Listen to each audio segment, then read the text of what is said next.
What's up everybody, welcome back to my YouTube channel. I'm Reza Ramzani and this is Business Ideas. Before I start to talk about today's video, I should say I owe you guys an apology. Lately because my college starting I can't make enough time to work on new videos. Okay, it's time for the good part. By the way, before I forget, make sure you hit the like and subscribe button.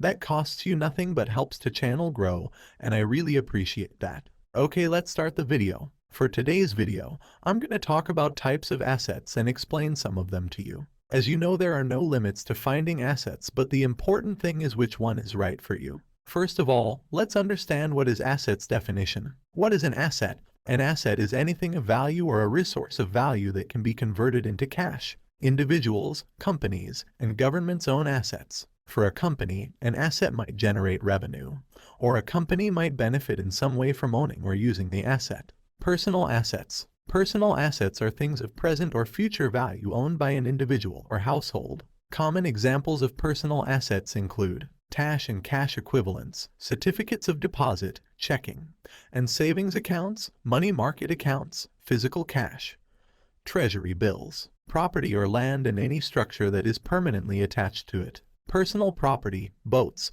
collectibles, household furnishings, jewelry, vehicles, investments, annuities, bonds, the cash value of life insurance policies, mutual funds, pensions, retirement plans, stocks. Your net worth is calculated by subtracting your liabilities from your assets. Essentially, your assets are everything you own, and your liabilities are everything you owe. A positive net worth indicates that your assets are greater in value than your liabilities.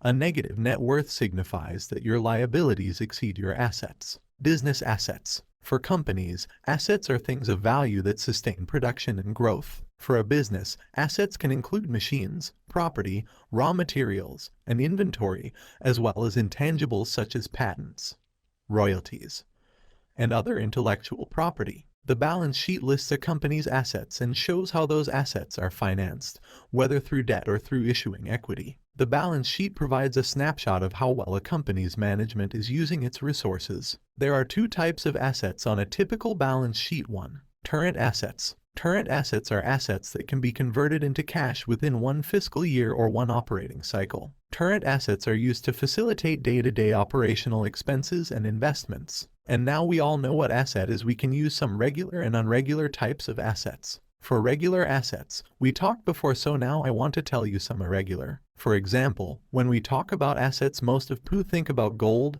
land, bond, and stocks, but these are not all of them. Some people invest in rare things like wine or some cards, or even some people invest in some rare cars. So the important part is when you want to invest in assets, you should know two things. 1. There is no limit to having assets, and 2. You should completely understand what you're buying. Okay, this is for today's video, and I will post a new video every week. Thank you for watching the video, and don't forget to like and subscribe to the channel, and if you like the video, please share it with your friends so they can watch it too.